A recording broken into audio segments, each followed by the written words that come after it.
Um, Hi, good afternoon. My name is Yogev, and I'm from Designit.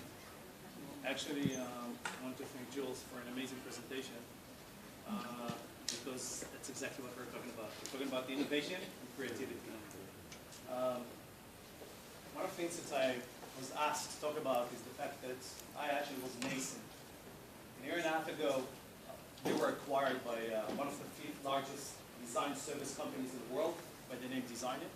Not as an affiliate, not as a subsidiary, but as one out of 14 different offices around the world. But I'm going to talk about design in a second.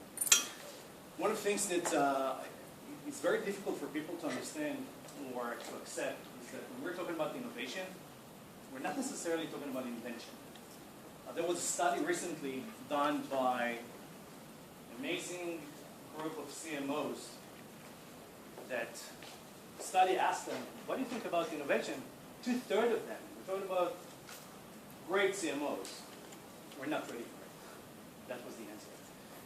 One of the people out of this group of CMOs said there are 3 ways to lose money: divorce, gambling, and innovation.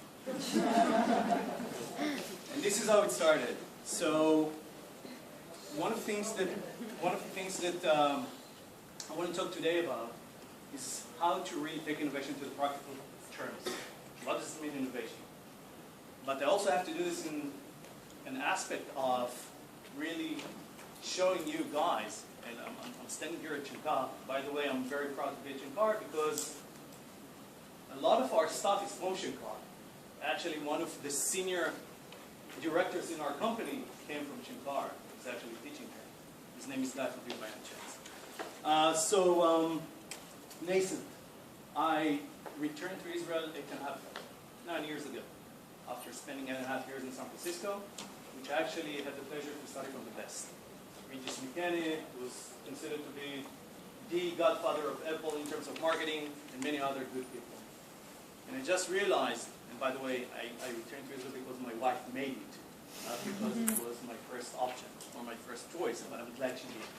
When I came to Israel, I realized one thing. Startup Nation is great, but it's lacking one thing. It's basically lacking our understanding of marketing, and it's literally putting technology really top on the list without taking consideration about what's driving this demand, which is the consumer at the end. So, Design Nascent was founded in March 2005. And it was founded because we realized, coming back from the US, and my partner actually came from England, that we would like to do something about it. Design was a commodity. Design is something that when we say design, we're talking about beautiful objects. We're talking about nice things that we can do. But we never asked ourselves if these nice things actually can make a difference. They can impact the company, they can impact the end user. And today I'm not talking about the beautiful things about the design, I'm going to talk about what they can do if they are being done properly. I'm going to talk about moving from the traditional, what we call design, into strategic design. And it's not just a fancy word, it's an actual discipline. This is something that in the local market, in Israel for instance, we're considered to be the pioneers on that field of strategic design. Although there are many, many other companies who are actually saying they do that, it's important to understand that strategic design has what we call the thinkers and the doers. When we're talking about thinkers, we're actually talking people that came from MBAs, psychology. We have people, for instance, if we're talking about the traditional consultancies, we're talking about the McKinseys, the Accentures, the POCs of the world. And if we're talking about design firms, we're talking about the executioners. I know it's a terrible word, but the people who actually implement it. I'm not saying that designers are not thinkers, but one of the things that makes designers so good is the fact that they think in an unstructured way. This is where everything happened. So, I'm not sure if you're familiar with a company by the name Fahrenheit 212. That's one of the most amazing innovation companies in the US. They just announced they opened an office in San Francisco, and they actually use this sentence to describe what they're doing. They call it the magic and the money. An interesting number, just so you'll know, I'm very glad that we have someone who actually succeeded in coming up with an idea and really selling it. But between 2009 and 2012, if I recall correctly, there are 20,000 new products launched to the US market. 98% of them failed. So what can we do differently?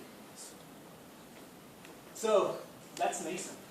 This is how we used to be. This is how we used to look for seven and a half years. And one of the things that I want you to pay attention to, even though that we try to sell ourselves as designers, from the beginning we knew that design alone is not going to do it. So if you look at what we were telling the world that we're doing, a future-focused innovation consultancy, Nathan is best working with ambitious clients, translating visionaries' ideas into market-leading brands, products, and services. Blah blah blah. It's you. It's so long, but I want you to really understand the essence. Nathan operates at the point where business, technology, and design fuse. This is a design school. I actually graduated from the San Francisco Academy of Art. I didn't have the chance to study in Israel. But one of the things that they put a lot of effort is telling us designers can do two things. Either literally find a job that will make them earn this much money, or change and create a dent in the world. And we actually chose to make a dent in the world. Now, we knew that design skills are not enough. And we knew that in order to create something sustainable, it's not one person thinking or ideas. It's a group. And I'm sure that you guys can actually tell you that, in order to come up with this vision, or to take this vision to fruition, it's not a one-person act. So the question of being asked, why sell? We're doing okay. Not amazing. But, we just came to Israel 8.5 years ago. We managed to create our mark in the market after quite just a few years. But we knew that something is missing. We knew that we don't want to be perceived in the market as a design firm. We knew that we can really change the world. And we knew that we won't be able to do this for ourselves. And we knew that we need a lot of other disciplines that we don't have. So the first thing is because we needed to make strategic design make sense. I don't know, if I'm going to ask you guys what strategic design means, probably I'm going to get different answers. But I'm going to talk about this in a second. Because we heard so many times, my sister, best friend, who's just graduated from Bezalel, I should say Shenkar, and she can design probably as good as your team, but cheaper. We heard this all the time, although we came up with a huge and massive portfolio from the US and from England. Because we realized that our ability to influence an organization on a business level is very limited. When we started the project as design. So we look for a company that will elevate our offerings by. And I want to tell you a personal story. It looks great up there, but the matter of fact, my partner and I, his name is Asaf Gary, walked to Tel Aviv because this is where our office was. And by accident, we met one of his best friends. She's Danish. She studied with him at Tel Aviv University. And she asked him what he's doing. He told her that we have a design firm. She said, oh, one of my best friends is the owner and is the founder and the CEO of Designit. Actually, right now, they're looking to find companies to buy because this is how the company grows, through M&As, mergers and acquisitions. The rest is history, guys. So it just happened. If you're walking on, the Namal Tel Aviv thing, and it happened. But, us Israelis, we have something very special. Although we're very, very small, we punch above our weights, always. And we started negotiation. We want to make sure that Designit is the right fit. And we actually told this to David Fella, who's the CEO of the company. that we're not sure. We just need to see if the DNA is right. We're talking about 300 company, we were at 21. So we're looking for someone who will position ourselves higher up the chain without losing our heritage. Communicate proven strategic capabilities by using an appropriate portfolio. Transform our language to be relevant to the C-suite. We're talking about the C-level of the companies because we knew that this is where the change is happening. And provide international flavor and experience. Never got this. Every time we were trying to compete, with the big companies, and we thought that we're just about to get it, someone told us, you know what? We're actually consulting an American firm. And we told them, we came from America. We've been there 8.5 years. Look at the portfolio. They bring a different flavor. They speak English. And we actually fought about this for quite a while. And we even did a test. We called one of the biggest companies in Israel. I actually spoke in Hebrew. I didn't even get past the secretary. My partner was British with his nice accent called, and he was immediately transferred to the CMO of the company. We realized something is terribly wrong here. Okay, so why nascent? This is what Designit asked. Strong client base in Israel, working mostly for large high-tech organizations. International background. We already had 40% of our clients from the US. Strong technological skills. 30% year-over-year growth for the last 4 years, which was a remarkable number. And part of a startup nation culture, which we sold to the kids. We told them, you need to have a presence here. This is where innovation is happening. You cannot refuse opening an office here. It worked. But the most important thing, and I truly believe in that, we are being called to help companies after mergers and acquisitions. And we see of these big giants, big organizations, fail at doing so. Because the DNAs of these companies are so different. And one of the things that we knew, and actually they knew better than us, is to make sure that the DNA is going to be almost the same. So, March 2012, Designit acquires Nascent. This was a big thing. We've been told, we never checked, that we're the first company in Israel, the first service company in Israel to be sold to an international company, and one of the largest actually in the world, and we're extremely proud. But this is just the beginning. Everyone asked me, so now you can go to the beach, relax. Not there yet. Actually, one thing they told me, if you thought that you were working hard, now you're going to see exactly what hard means. And they were extremely right. Because we had to deal with market perception. Nascent was a design. Yes, right. We tried always to say we're not just designers, but we were still competing on design projects. And design is strategic design. We had to fill the gap. We have to understand that filling the gap and moving from one aspect to a different perception is very difficult. The majority of the companies who are trying to do this actually fail. And we're not there yet, but we're definitely 80% of this. So we posted this nice banner saying Nascent is now Designit, and we wanted to say to our clients, for our existing and future clients, that means 250 people, because we were 250 back then people, 12 offices, different knowledge, more insights, and more innovation. This is the Designit website, and I want to show you what it means. So, if you look at the graph of consultancies, actually it's a little bit more complicated than that, but I wanted to simplify the things. We're talking about design. We're talking about strategic design, innovation consulting, and strategy consulting. Actually, if we're talking about fraud, IDEO, Continuum, all these great companies that today we compete head-to-head with them, are around this area.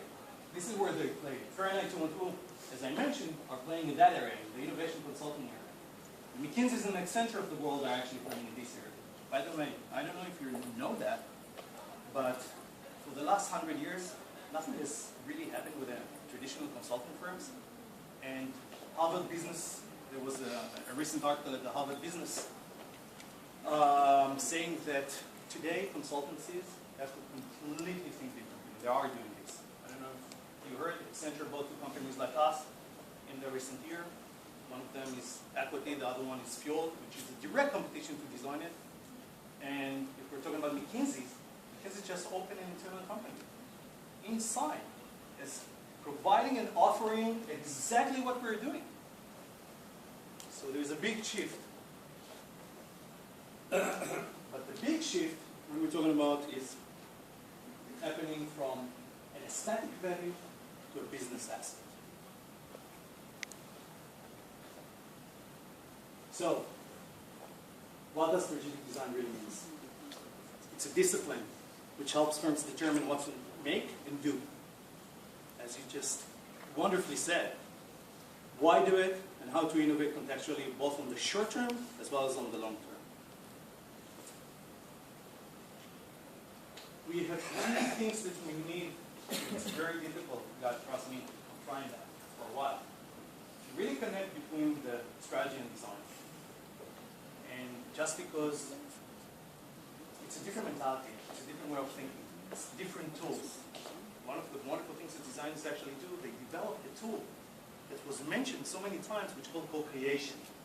Co-creation is the essence. That's the only tool that exists in order to come up with innovative ideas. Co-creation means that we're not inventing, we're just the facilitators.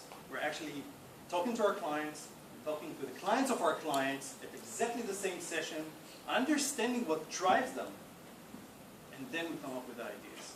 We're not that smart, we're just better listeners. So what strategy means? When we're actually talking about strategies, it has to tap into an addressable commercial and consumer opportunity. And on the design side, it has to capture people's imaginations in a manner that is both unique and compelling. Our job as design strategists, basically, is to really act on the crossroads. It has to be, of research, strategy, and design, in order to expose, and we talk about this because that's what drives us, pain points and opportunities, while creating meaningful, actionable solutions. So every idea that we're going to do, we're going to make sure that the company can make money out of it. It's a two-way street. As we said before, the magic in the money. We're talking about, I'm going to come up with an idea, but I'm going to make sure that the user is going to enjoy that, and by that, I'm going to profit as an organization. There is an interesting number, as I just realized. 65% of the Western world is service-based businesses. 65%. What it means is that all of us need to start thinking from the ground up, from what we would like to get from the company.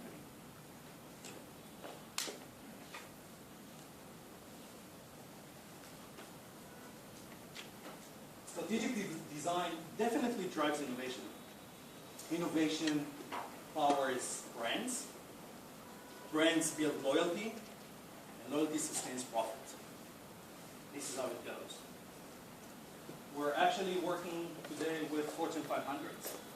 We work with the automotive industry, with BMW and Audi, on a large project with the CRM, which I'm going to show you in a second. We're working with airlines, with Brussels Airlines, with PMI, and we're working with Brussels, what am I forgetting?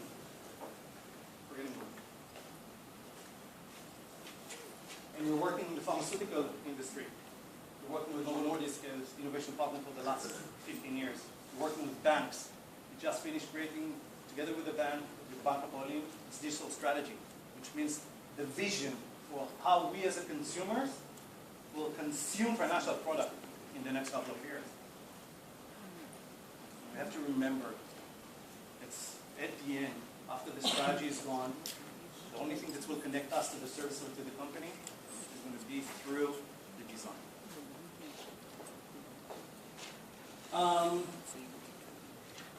So, innovation happening.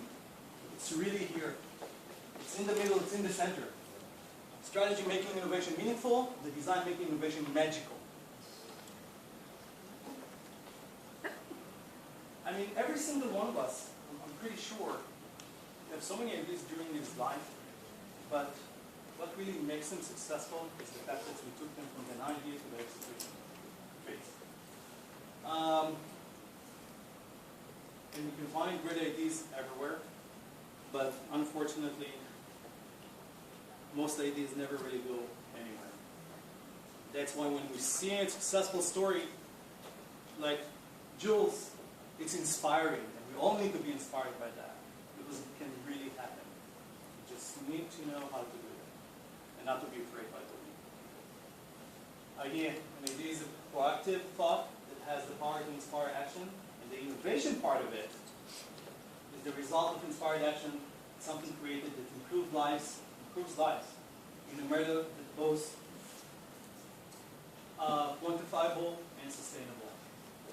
Today, in today's world, when there are so many different disruptive technologies happening, and I just gave a lecture in Copenhagen about disruptive technologies, we have to understand that the ground underneath us is really changing fast, and companies are having a hard time. I'm talking about big enterprises are having a hard time to understand what their new business model is going to be.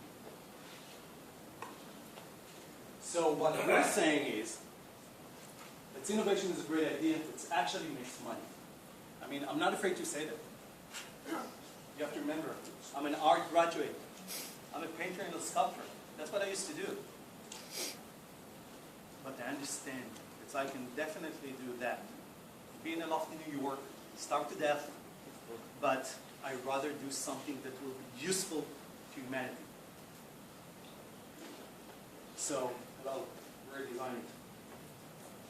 If you remember the slide that I showed you what nascent was, let's read this for a second. We're a global strategic design firm, making innovation happen for the world's most ambitious companies. World's most ambitious companies doesn't mean that it's the large enterprises. Maybe a small company that's very, very ambitious to actually grow and become a huge one. We grow businesses by designing new experiences for humans, extremely important, enabled by technology, because we know that technology actually drives almost everything.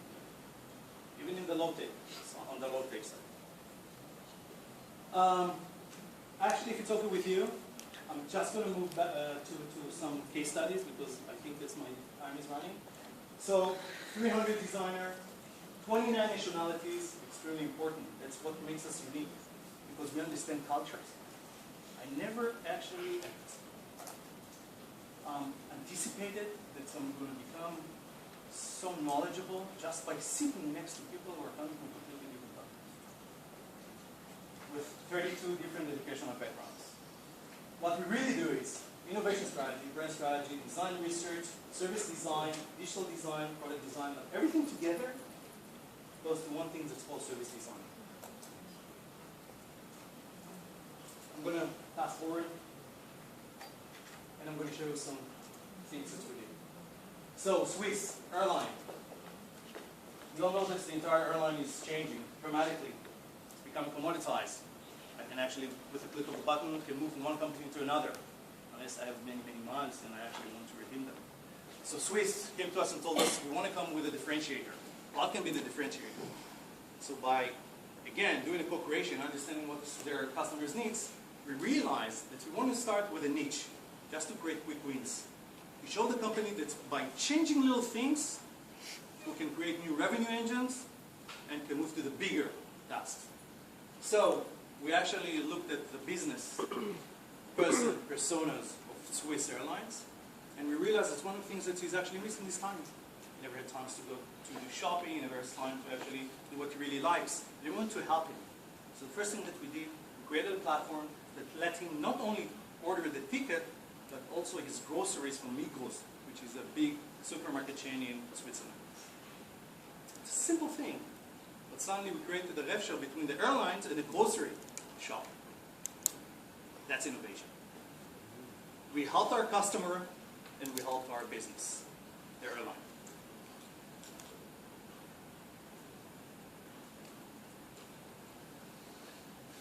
Okay, this is one of the products I personally proud of. It won 2 years in a row Red Dot Award on the best medical device ever. over 1 billion units sold. We actually made 1 billion, less than that actually, people very happy campers. This is, Novo Nordisk is considered to be one of the top companies in the world for diabetes. We actually worked with them for the last 15 years, as I said before. And we're doing everything from what we call trend research, which is predicting or trying to think how the lives of these patients will look like in the next 5 years, and what we can actually do in order to help ease their pain. This is only one thing that's created for them. There's an entire ecosystem of things in order to elevate adherence and compliance. But this is making a dent in the universe.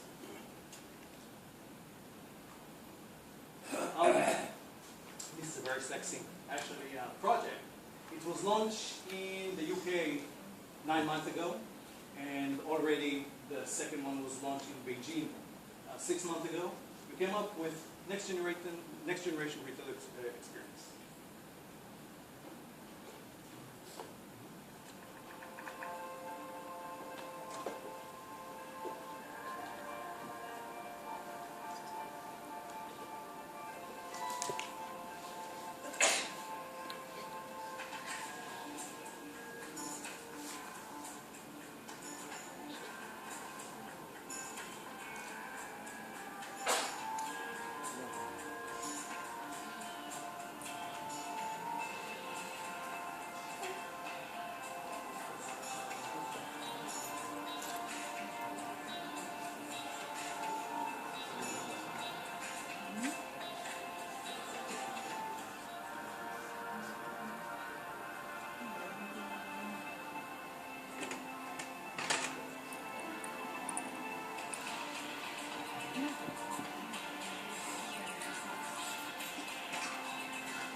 So let's talk a little bit about this one, because the project was not that. Actually, the project was not that. It wasn't just a retail store. Actually, we were asked by Audi, Ingolstadt, which is the headquarters, to come up with a new CRM system. They knew that something is missing, and they didn't know what. So after 6 months of research, we told them that we need to come up with a new way to engage our brand with customers that's actually never thought about Audi. So this is the results. If we're talking about business results, after only 6 months, this shop, which is the smallest shop out of all Audi's shops in the world, became the 5th largest sales driver shop all over the world. They're opening 21 like this.